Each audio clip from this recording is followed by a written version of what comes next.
Hello students, इस video में हम यूनिट सॉल्यूशन का न्यूमेरिकल सॉल्व करेंगे। स्टेटमेंट देखो क्या है। A solution containing 34.2 gram of cane sugar formula C12H22O11 dissolve in 500 centimetre cube of water froze at -0.374 degree Celsius. Calculate the freezing point depression constant of water. तो हमारे पास यहाँ पर 34.2 ग्राम cane sugar है, उसको हमने डिजोल्व किया किसमें, 500 सेंटीमीटर क्यूब ऑफ वाटर में। मतलब वाटर के इतने वॉल्यूम में हमने केन शुगर को डिजोल्व कर दिया। ठीक है, अब इस केन शुगर को वाटर में डिजोल्व करने से क्या हुआ, वाटर का फ्रीजिंग पॉइंट कम हो गया, लो हो गया। कितना हुआ, 0.374 डिग्री सेल्सियस कम हो गया। इस माइनस का मतलब यहाँ पर यही दिखाया गया है कि वाटर का फ्रीजिंग पॉइंट कम हो गया जब हमने उसमें केन शुगर डिसोल्व कर दी। ठीक है, मतलब यहाँ पर डेल्टा एफ की वैल्यू गिवन है ये 0.374 डिग्री सेल्सियस। ठीक है, तो यहाँ पर हमने क्या कैलकुलेट करना है, freezing point depression constant calculate करना है वाटर के लिए। मतलब के एफ की वैल्यू हमने यहाँ पर कैलकुलेट करनी है। तो हमारे पास यहाँ पर दो कंपोनेंट हैं। कंपोनेंट फर्स्ट क्या होगा, वाटर होगा। कंपोनेंट सेकंड क्या होगा, C12H22O11। वाटर क्या है, यहाँ पर सॉल्वेंट है और ये क्या है, सोल्यूट है। ठीक है, तो यहाँ पर जो हमारे पास सोल्यूट है उसका मैं एक्चुअल मास W2 से डिनोट करूँगी। कितना गिवन है यहाँ पर केन शुगर का, 34.2 ग्राम। ठीक है, और यहाँ पर वाटर का वॉल्यूम गिवन है 500 सेंटीमीटर क्यूब। तो यहाँ पर मैं वॉल्यूम लिख लेती हूँ, कितना गिवन है, 500 सेंटीमीटर क्यूब। ठीक है, वाटर क्या है, सोलवेंट है, इसका तो हमें एक्चुअल मास की नीड होगी यहाँ पर। ठीक है, इसको निकालने के लिए एक्चुअल मास की नीड होगी। यहाँ पर वॉल्यूम दे रखा है, तो हमें वाटर के लिए डेंसिटी पता है, वो हम याद करनी होगी। कितनी है, 1 ग्राम पर सेंटीमीटर क्यूब। ये डेंसिटी होती है वाटर के लिए, ये आपको याद करनी पड़ेगी, 1 ग्राम पर सेंटीमीटर क्यूब। ठीक है, तो इन दोनों को यूज़ करके हम उसका एक्चुअल मास निकाल सकते हैं वाटर का। तो कैसे निकालेंगे, डेंसिटी का फॉर्मूला क्या होता है, density equals to mass divide by volume. तो हमने क्या निकालना है, उसका एक्चुअल मास निकालना है, ये निकालना है एक्चुअल मास। तो डेंसिटी मल्टीप्लाई वॉल्यूम हो जाएगी। तो डेंसिटी कितनी है, 1 ग्राम सेंटीमीटर पर क्यूब मल्टीप्लाई वॉल्यूम कितना है, 500 सेंटीमीटर क्यूब।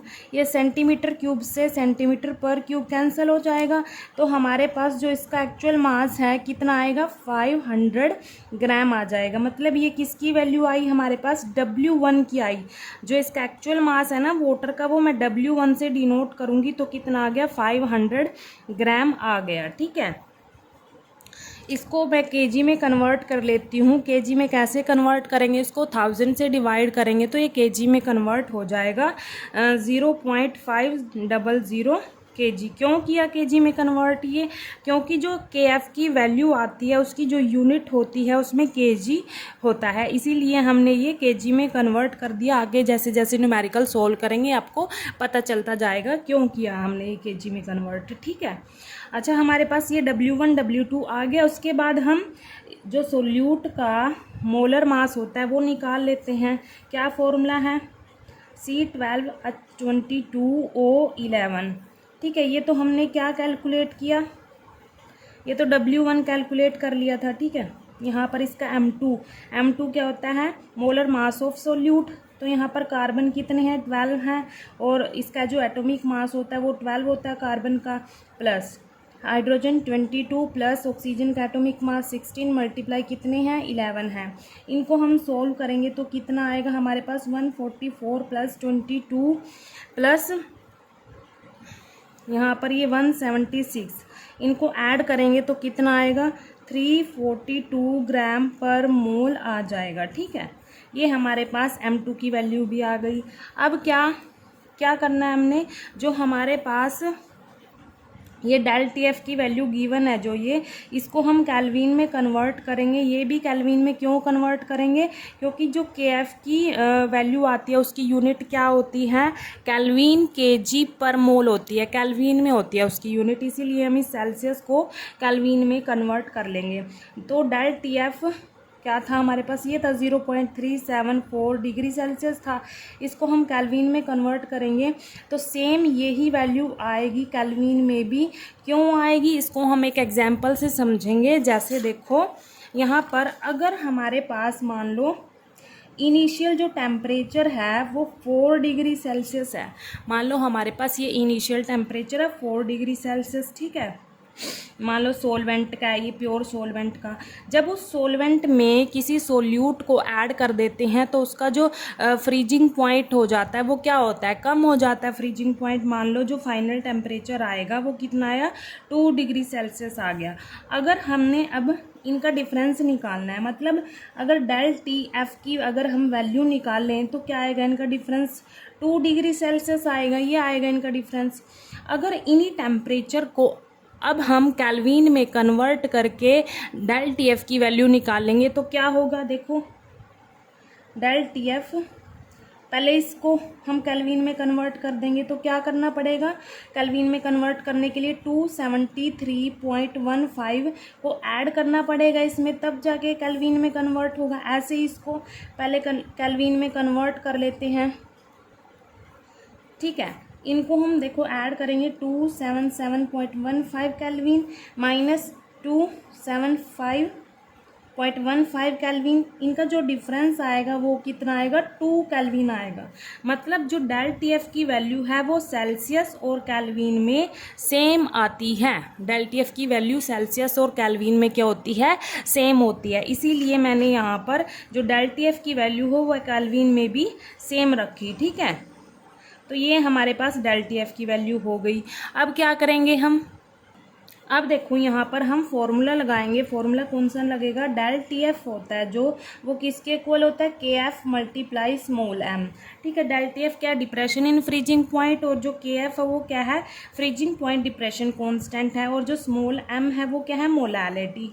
तो हमने के एफ की वैल्यू तो निकालनी है और डेल टी एफ की वैल्यू हमें गिवन है। जो स्मॉल एम है उसको हम निकालेंगे, पहले सॉल्व करेंगे इस डाटा को यूज़ करके, ठीक है। जो मोलालिटी होती है, मोलालिटी क्या होती है, इसको हम स्मॉल एम से डिनोट करेंगे। क्या होती है molality, number of moles of solute, number of moles of solute divide by mass of solvent, mass of solvent in KG, ठीक है। तो यहाँ से पहले हम क्या करेंगे, मोल्स निकाल लेंगे सोल्यूट के। मोल्स का फॉर्मूला क्या होता है, actual mass of solute divide by molar mass of solute, molar mass, ठीक है। तो एक्चुअल मास क्या है, यहाँ पर सोल्यूट का जो एक्चुअल मास है W2 था 34.2 ग्राम, 34.2 ग्राम, ठीक है। मोलर मास कितना है वो अभी हमने निकाला है, M2 की वैल्यू 342 ग्राम पर मोल, 342 ग्राम पर मोल ये निकाला था, ठीक है। तो यहाँ पर देखो इसको सोल्व करेंगे तो हमारे पास मोल्स कितने आएंगे, इसको हम डिवाइड करेंगे, कितने आएंगे, 0.1 मोल आ जाएगा। अब क्या करेंगे, इसको हम मोलालिटी वाले फॉर्मूले में इसमें पुट कर देंगे, स्मॉल एम से डिनोट करेंगे। मोलालिटी का जो फॉर्मूला था वो क्या था, number of moles of solute divide by mass of solvent in KG. Number of moles of solute देखो 0.1 मोल, ठीक है। Mass of solvent in KG, KG में है ना फॉर्मूले में, देखो केजी में है mass of solvent in KG, इसीलिए हमने यहाँ पर केजी में भी कन्वर्ट कर दिया है सीधा। तो कितना आया, 0.500 केजी आ गया, ठीक है। यहाँ पर अब क्या करेंगे, इसको सोल्व करेंगे हम, कितना आएगा, स्मॉल एम की वैल्यू मतलब मोलालिटी की वैल्यू, ये तो क्या थे, मोल्स थे। अब हम मोलालिटी सोल्व कर रहे हैं तो मोलालिटी कितनी है, 0.2 मोल पर केजी आ गया, ठीक है। ये हमारे पास स्मॉल एम की वैल्यू आ गई, मतलब मोलालिटी की वैल्यू आ गई। अब इस वैल्यू को क्या करेंगे, हम इस फॉर्मूले में पुट कर देंगे, ठीक है। तो यहाँ पर देखो निकालना क्या है, के एफ निकालना है। इसको हम एक साइड रखेंगे, जो निकालना है हमने, जो ये मोलालिटी है ये इसके डिवाइड में आ जाएगी डेल टी एफ, मतलब इसको हमने रीअरेंज कर लिया। अब देखो K F equals to del T F क्या है, ये है 0.374 केल्विन डिवाइड बाय मोलालिटी कितना था, 0.2 मोल पर केजी। अब इसको हम सोल्व करेंगे, मतलब इसको हम डिवाइड करेंगे तो हमारे पास कितना आएगा डिवाइड करके 1.87 केल्विन। यहाँ पर देखो ये मोल नीचे है तो ऊपर जाएगा इन्वर्स में हो जाएगा, और ये केजी इन्वर्स में ऊपर जाके केजी में कन्वर्ट हो जाएगा। तो 1.87 केल्विन केजी पर मोल आ जाएगा। ठीक है, तो इसीलिए हमने यहाँ पर ये केल्विन में कन्वर्ट किया, क्योंकि जो KF की वैल्यू होती है वो उसमें केल्विन आता है, और यहाँ पर भी ये केजी में आता है, और इसकी यूनिट क्या होगी केल्विन केजी पर मोल। तो कितनी वैल्यू आई KF की 1.87 केल्विन केजी पर मोल। ये हमें क्वेश्चन में पूछा था, calculate the freezing point depression constant क्या होता है KF होता है, और इसकी ये वैल्यू होती है। ठीक है, थैंक यू।